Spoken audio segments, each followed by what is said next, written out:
Salam, selamat sore Bapak Ibu yang dikasihi Tuhan. Saya mengajak kita semua membaca satu bagian firman Tuhan yang saya ambil di dalam kitab Keluaran pasal yang ke-13, ayat 17 dan ayat 18. Bagi Bapak Ibu yang bawa Alkitab, mari kita baca bersama-sama di dalam kitab Keluaran pasal yang ke-13, ayat 17 dan ayat yang ke-18. Kalau Bapak Ibu sudah melihatnya, saya akan membacakan buat kita semua pada sore hari ini. Katakan demikian firman Tuhan. Setelah Firaun membiarkan bangsa itu pergi, Allah tidak menuntun mereka melalui jalan ke negeri orang Filistin. Walaupun jalan ini yang paling dekat, sebab firman Tuhan Allah. Jangan-jangan bangsa itu menyesal apabila mereka menghadapi peperangan sehingga mereka kembali ke Mesir. Tetapi Allah menuntun bangsa itu berputar melalui jalan di padang gurun menuju ke laut Tebrau dengan siap sedia berperang. Berjalanlah orang Israel dari tanah Mesir. Saudara-saudara yang dikasihi Tuhan, saya memberikan tema atau judul bagi khotbah renungan firman Tuhan pada sore hari ini, yaitu tentang GPS. Saudara tahu apa itu GPS?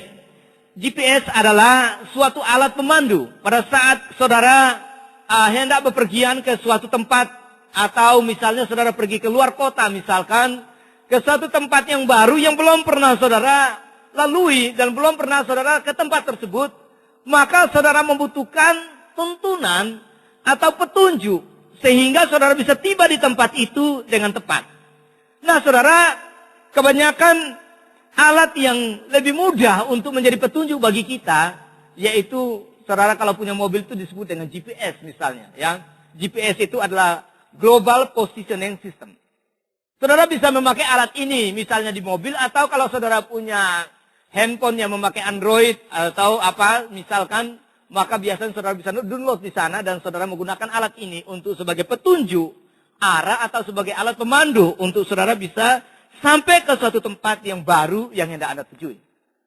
Nah, saudara tahukah bahwa dalam perjalanan kehidupan kita sebagai orang percaya, hidup kita ini juga merupakan sebuah perjalanan. Saudara, karena hidup merupakan sebuah perjalanan, maka kita butuh pemandu. Kita butuh alat, kita butuh ada sebuah panduan dalam kehidupan kita, sehingga perjalanan kita akan menjadi perjalanan yang berhasil. Saudara, perjalanan kita di dunia ini tidak ada terminalnya Bapak Ibu. Terminalnya itu pada waktu kita menutup mata dan hidung kita baru bisa sampai terminalnya di surga. Nah saudara, karena perjalanan kita di dunia ini perjalanan tak ada terminalnya, Alkitab mengatakan bahwa perjalanan orang percaya itu adalah perjalanan untuk melakukan atau melaksanakan yang disebut dengan kehendak Allah. Saudara, untuk melaksanakan kehendak Allah itu hal yang bukan hitam dan putih. Kalau hal yang hitam dan putih gampang saudara, kita bisa membedakan ini boleh dan ini tidak.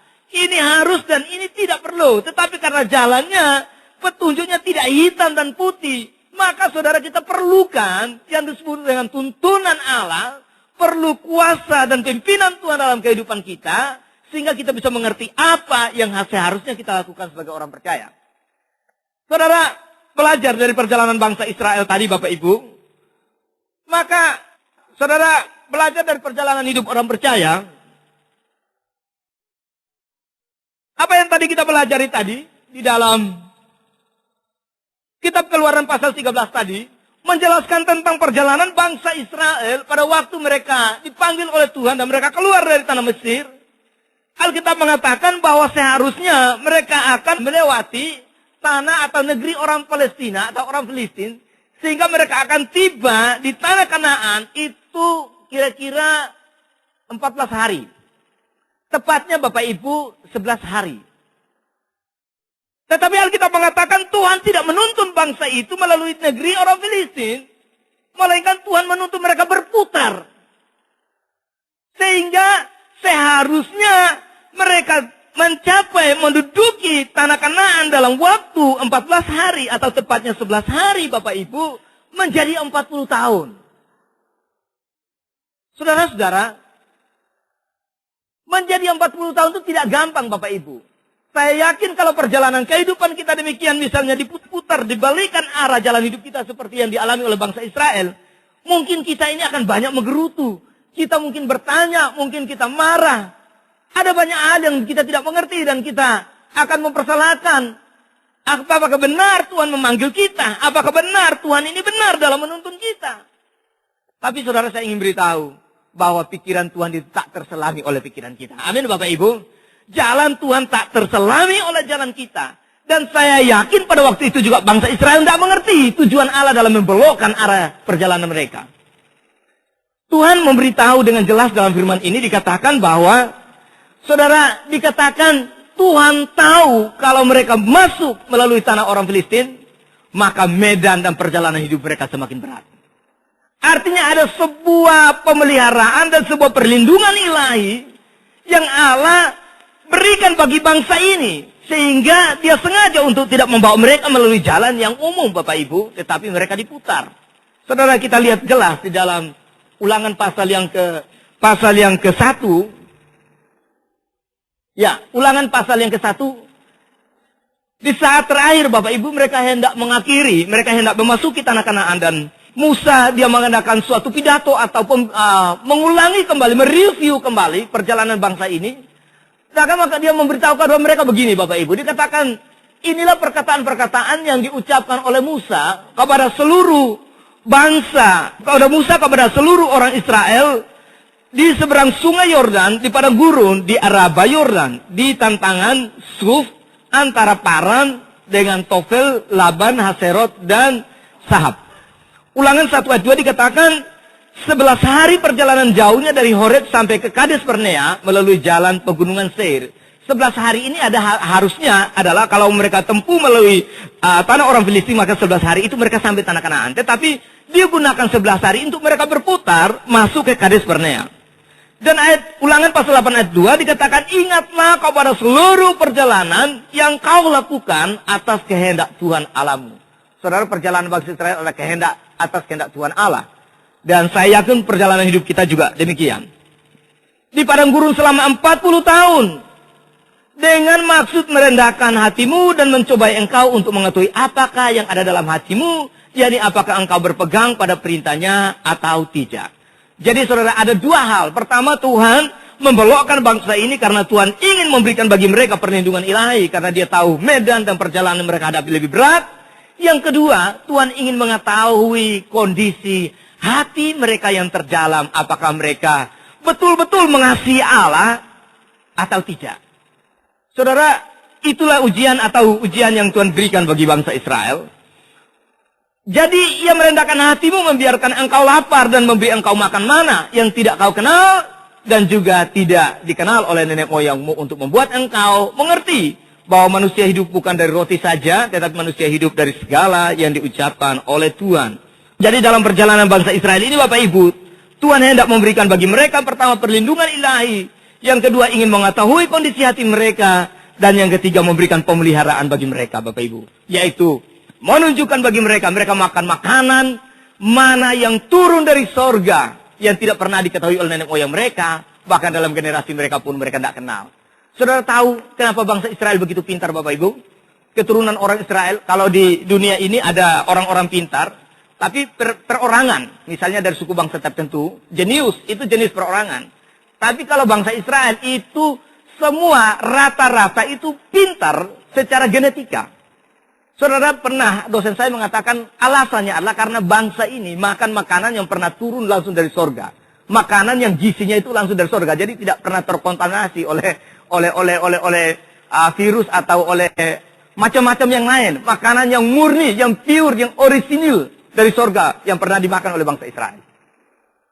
Jadi bangsa ini menjadi bangsa yang paling pintar.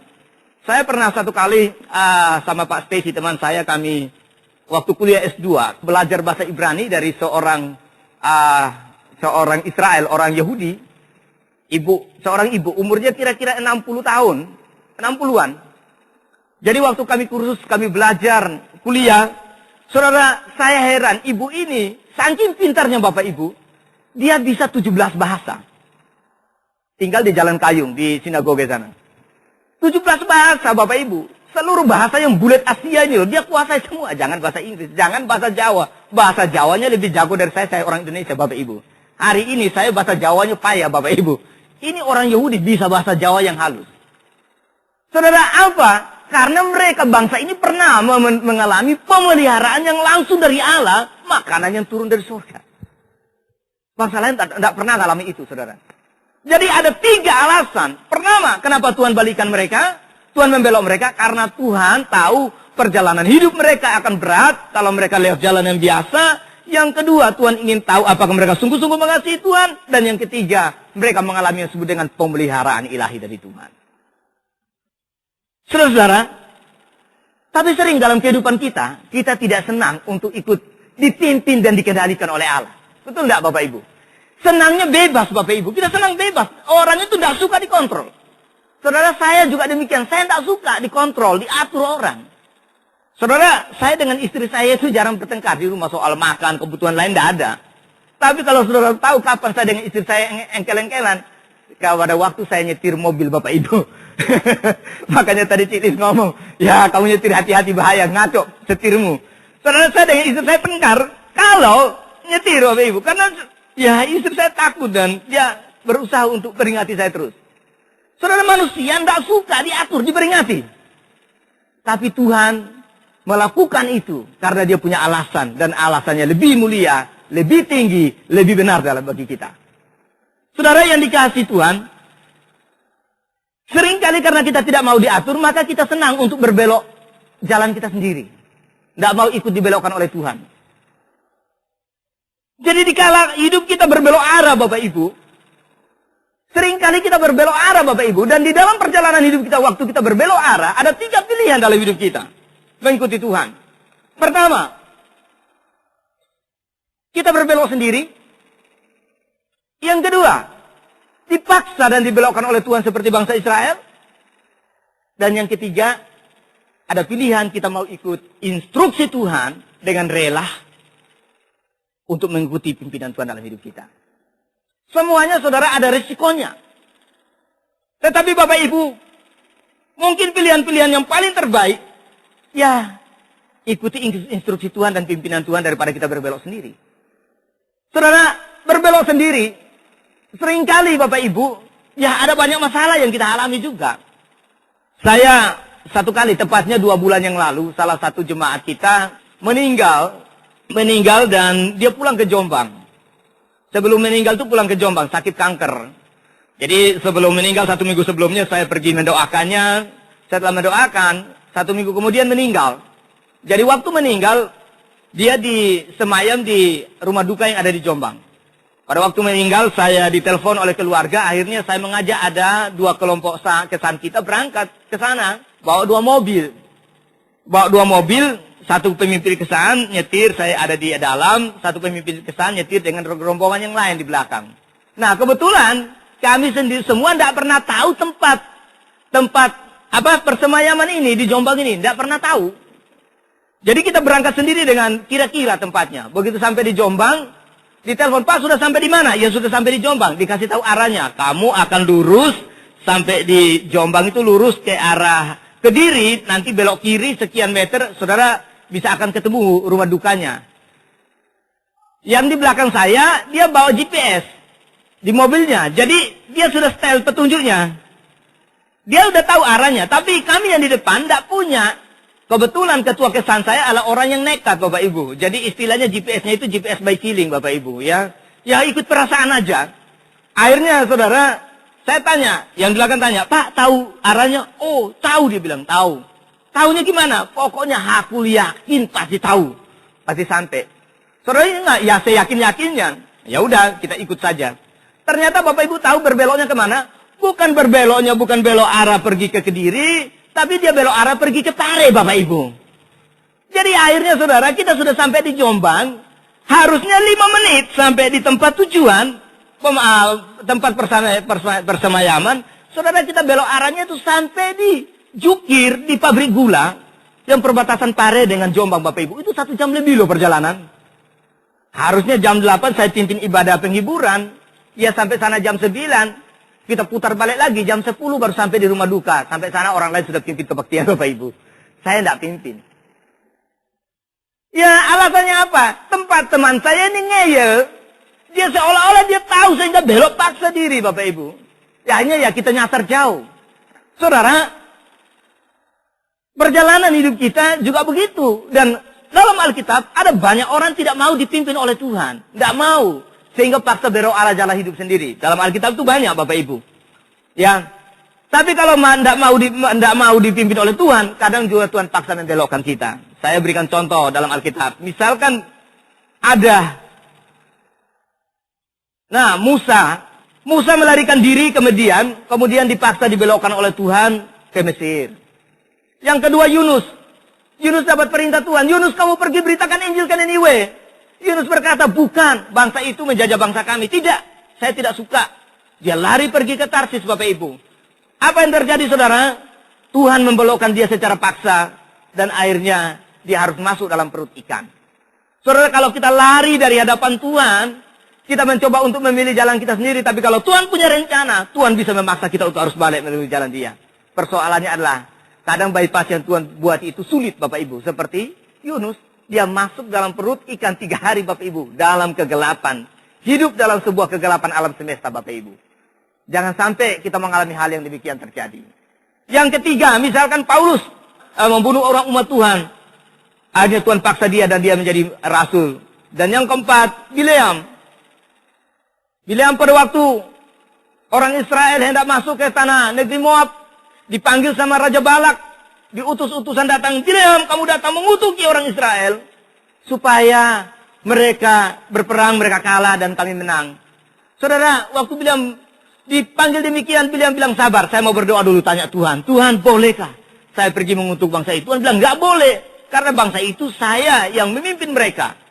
Tapi Bileam masih ngeyel. Begitu diutus utusan kedua dari Raja Balak.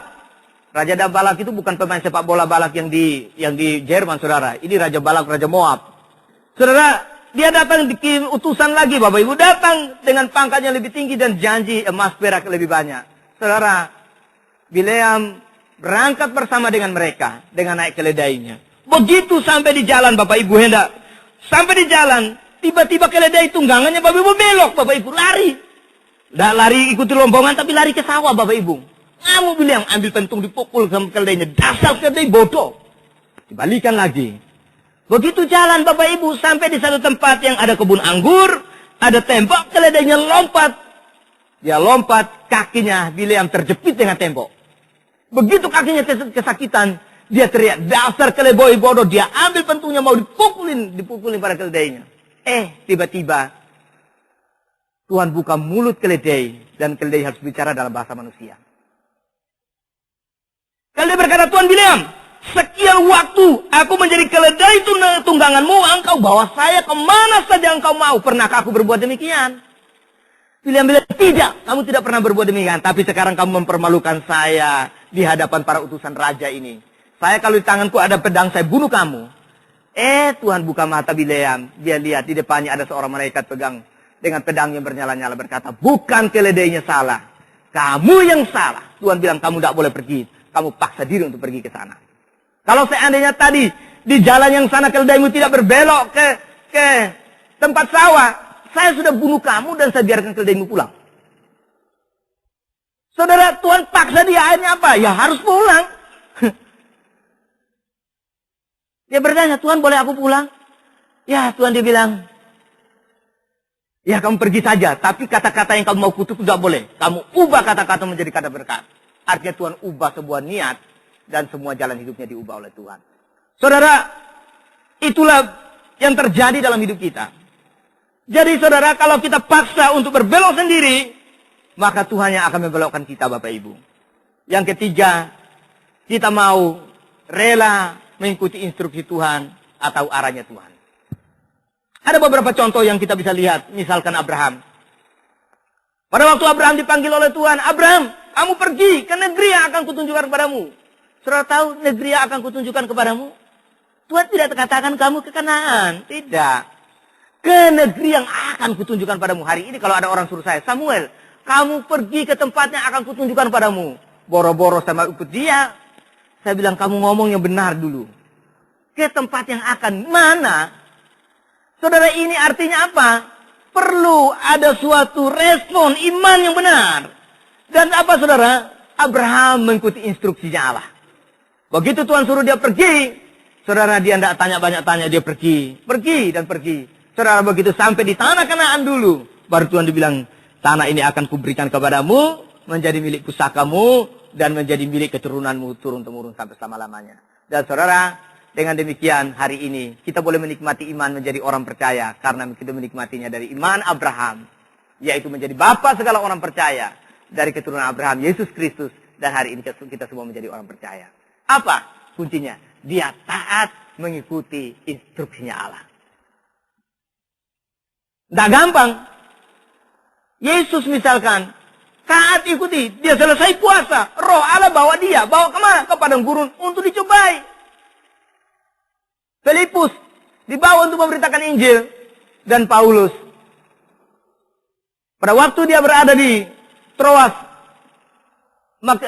dan ada di Troas, Tuhan suruh, dia mau memberitakan Injil di Asia. Tuhan bilang, enggak, kamu harus berangkat ke Makedonia. Saudara, di Makedonia, tepatnya di kota Filipi. Disitulah dia beritakan Injil, kepala penjara bertobat. Ada seorang wanita pengusaha bertobat namanya Lydia. Dan disitulah terjadilah sebuah gereja, namanya gereja di Filipi. Saudara, artinya apa? Kalau kita ikuti instruksi Tuhan, awalnya kita tidak mengerti. Tapi pada akhirnya kita akan melihat bahwa ada penyertaan Tuhan dan mujizat Tuhan siap menanti kita. Amin, saudara? Ya. Jadi Bapak Ibu, penting untuk hidup di dalam tuntunan ilahi.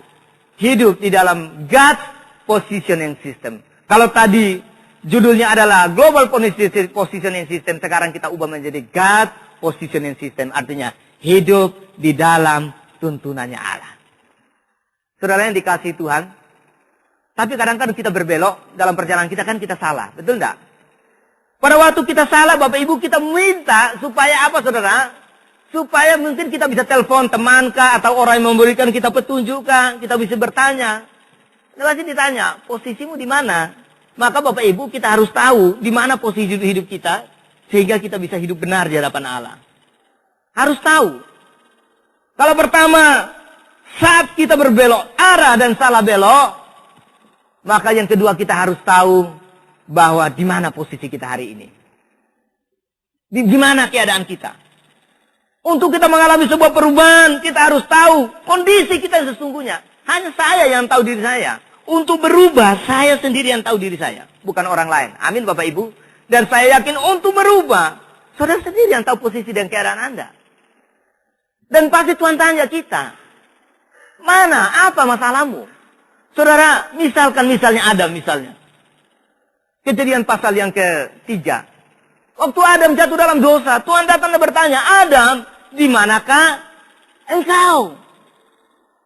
Apakah Tuhan tahu keadaan? Tuhan tahu dia berdosa? Tuhan tahu. Apakah Tuhan tahu? Tidak tahu dia bersembunyi? Tuhan tahu dia bersembunyi. Tapi Tuhan panggil dia, Adam, di manakah engkau? Supaya Adam memberikan respon dengan jujur keadaan dia di hadapan Allah.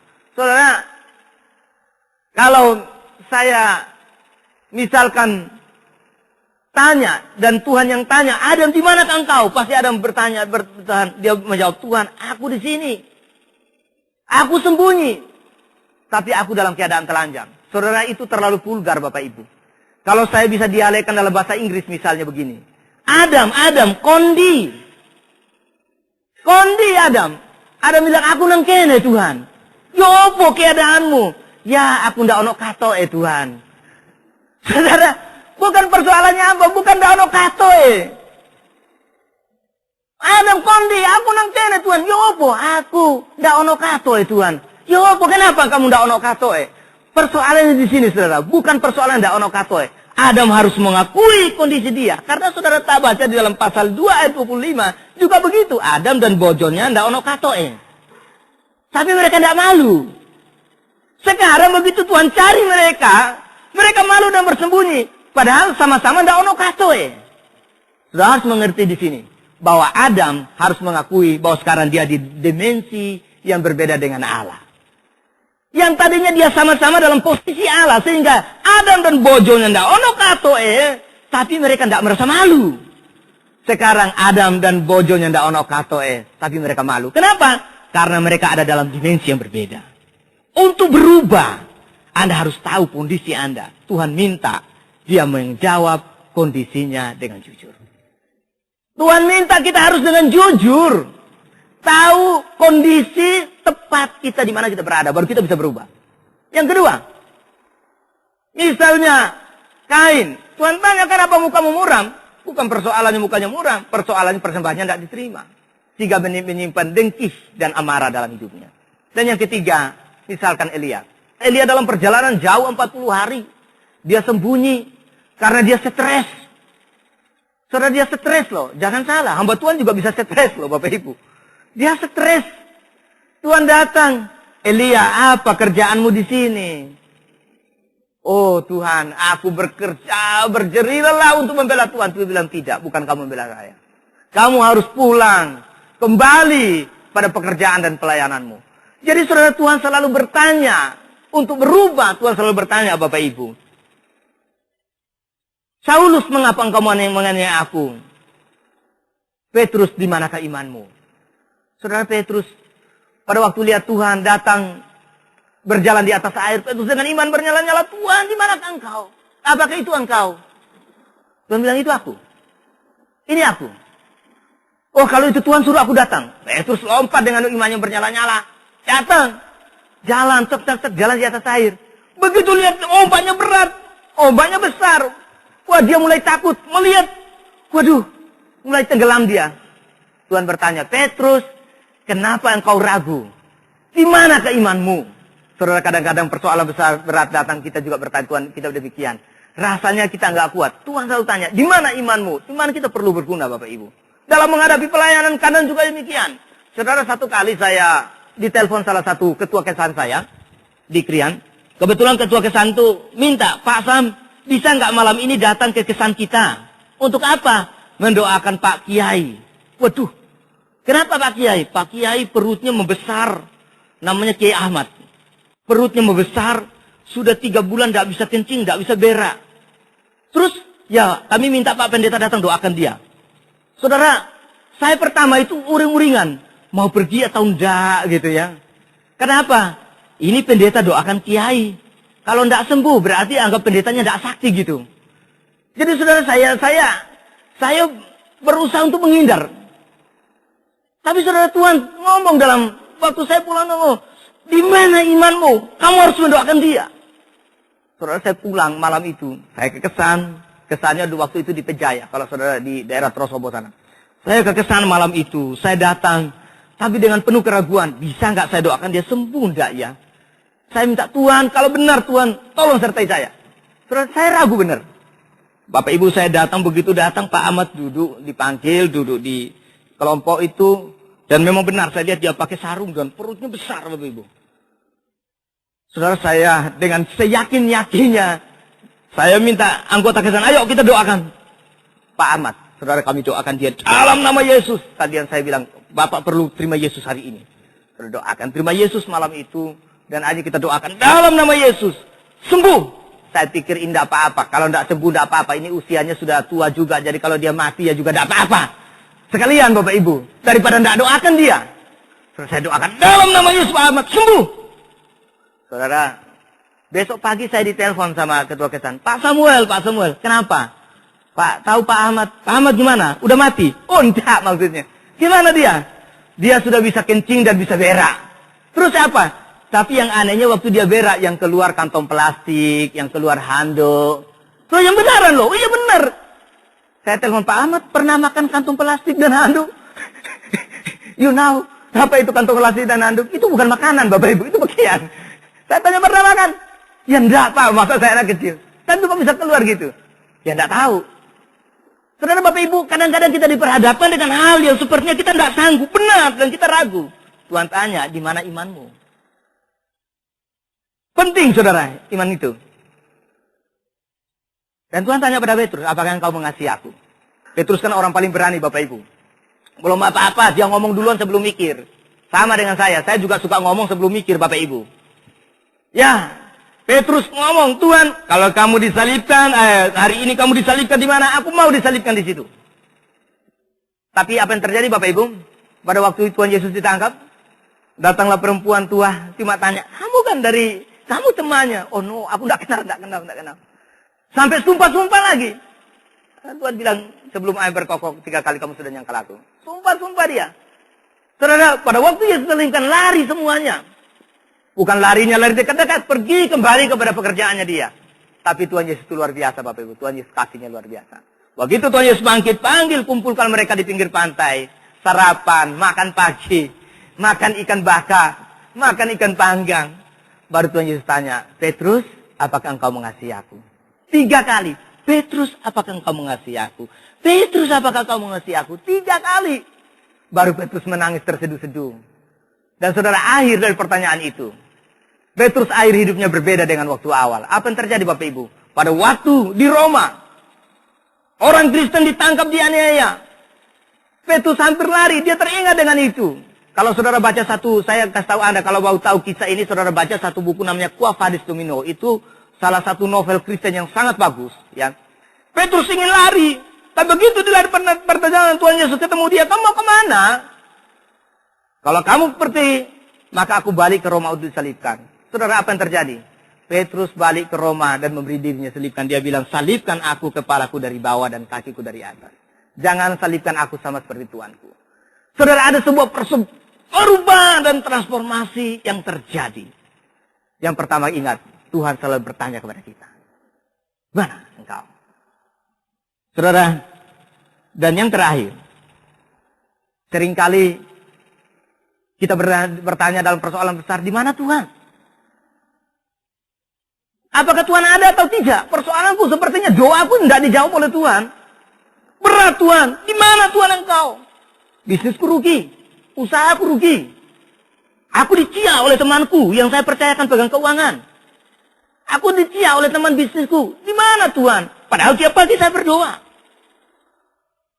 Saudara, jawaban ini tidak pernah datang. Hei Samuel, aku di sini. Tidak ada, saudara.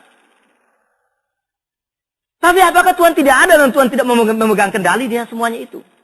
Saudara, saya tunjukkan bagi saudara, ada banyak kasus dalam Alkitab bahwa bukan Tuhan tidak ada.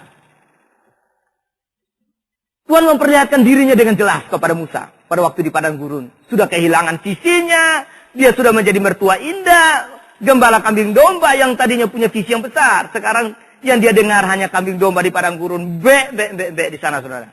Tapi dia bertemu dengan Tuhan, visinya hidup kembali Bapak Ibu. Tuhan bertemu dengan dia di mana saudara? Dalam api yang bernyala-nyala di semak belukar, tapi semaknya tidak terbakar.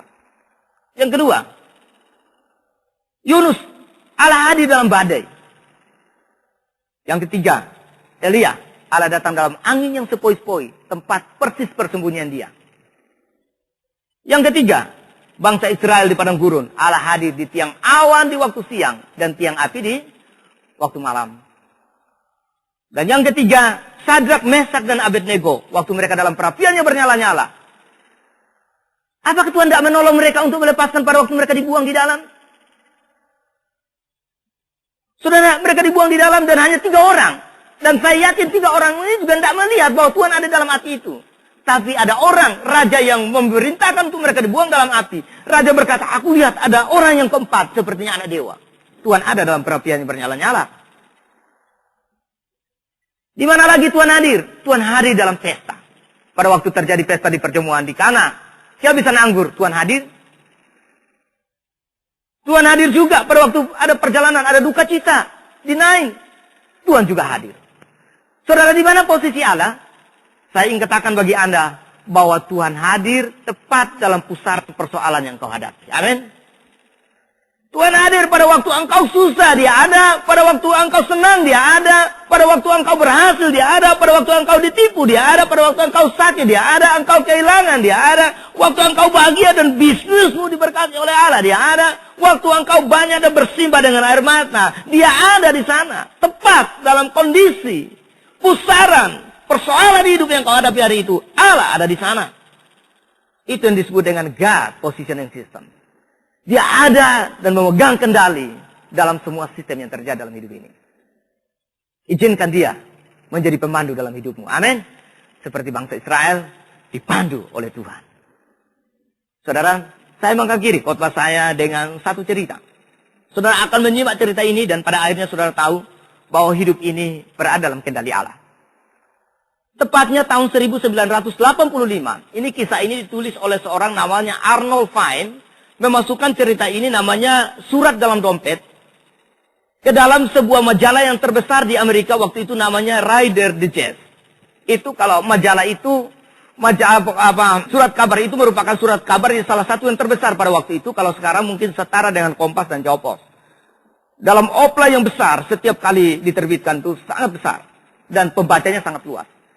Saudara, Arnold Fine memasukkan cerita ini, cerita adalah dompet, surat dalam dompet. Ceritanya begini, satu kali Arnold jalan-jalan di sebuah jalan yang sempit menemukan ada sesuatu yang menarik perhatiannya. Dan begitu dia buka, ternyata ada sebuah dompet. Dompet itu isinya $3 dan satu surat. Nah, kebetulan di sini banyak anak muda.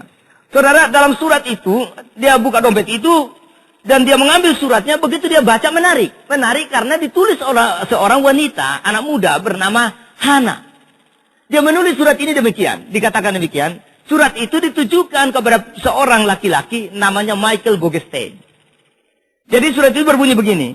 Kepada kekasihku yang kucintai, yaitu Michael Bogestein, bahwa terpaksa hari ini aku harus mengakhiri hubungan kita, karena ibuku tidak menyetujui hubungan kita. Sehingga hari ini aku harus mengakhiri hubungan kita.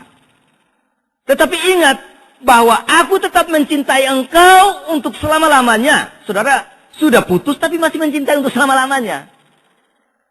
Dan tidak ada seorang pun bisa menggantikan engkau dalam menggantikan posisimu dalam hidupku. Saudara, menarik. Arnold baca surat ini menarik. Begitu dilihat tertanggal, ternyata surat itu sudah ditulis 60 tahun yang lalu. Oleh seorang anak remaja bernama Hana, umur 16 tahun. Jadi kira-kira surat itu ditulis, hari itu ditemukan. Kalau dia masih hidup berarti sudah 76 tahun. Saudara, anak muda ini, Arnold Fine membaca dan dia begitu terkesima dengan surat ini. Kemudian karena di surat itu ada tertulis alamat Michael Bogestein, dia tertulis kepada Michael Bogestein dan alamatnya dari Hana ini jelas. Ada nomor teleponnya. Arnold mencoba untuk nelpon ke rumah Hana. Begitu dia telepon, apakah ini rumahnya Hana? Saudara, ada seorang wanita mengangkatnya. Senang, Arnold. Apakah ini Hana? Oh no, ini bukan Hana. Loh, terus Hananya kemana? Oh, Hananya kira-kira 60 tahun lalu sudah pindah dari rumah ini. Pergi ke kota lain. Saudara, ditanya, terus apakah kamu tahu alamatnya yang sekarang? Aku tidak tahu persis, tapi aku tahu kotanya dan kira-kira di tempat ini. Ditunjukkanlah sebuah tempat panti jompo. Jadi ternyata pada waktu itu mamanya sudah tua. Jadi dia harus mengantar mamanya untuk tinggal di sebuah panti jompo. Di kota lain. Jauh. Arnold pergi mencari ke kota itu. Dan dia pergi mencari, persis temukan sebuah apartemen. Di apartemen itu tempatnya panti jompo. Dia masuk ke dalam apartemen itu dan tanya satpam. Pak satpam, apakah aku mencari ada orang namanya Hana? Apakah kamu kenal? Ditariklah satpam. Satpam tarik tangannya masuk ke sebuah kamar, di lantai 3, nomor 8, ketuk pintu. Diketuk pintu. Apakah di sini ada Hana? Dia jawab. Dia keluar, buka pintu. Ternyata seorang wanita yang sudah tua, rambutnya sudah putih. Apakah kamu nama Hana? Oh iya, saya nama Hana. Kok bisa Tuhan tahu nama saya dan tahu saya di sini? Padahal waktu kami pindah, kami tidak memberitahu siapa-siapa. Ini loh, aku temukan sebuah surat. Surat ini dari Hana kepada seorang pria bernama Michael Bogestein 60 tahun yang lalu. Aku penasaran, makanya aku cari. Saudara, Hana begitu lihat suratnya, terus dia melihat, wah, ini tulisan saya dan ini surat saya. Dari mana kamu dapatnya? Iya, aku temukan dompetmu itu. Di satu tempat ada $3 yang tertutup, ada ditutupi $3 dan surat ini. Makanya saya baca. Begitu saya baca, saya lihat namamu, saya mencoba mencari kamu, nelpon, tidak ada. Katanya kamu pindah ke sini dan saya cari kamu di sini.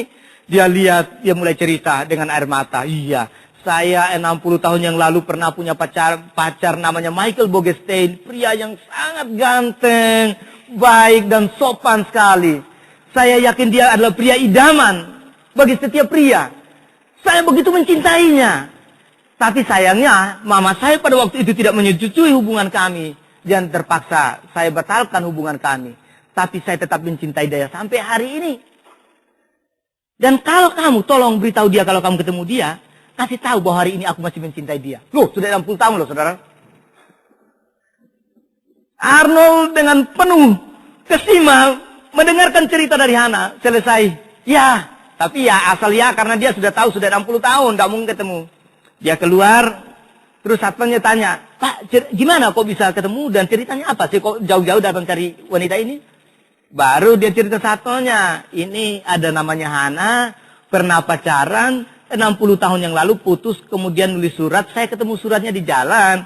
Makanya saya cari. Dan hari ini Hana masih menunggu pria itu. Apakah kamu tahu?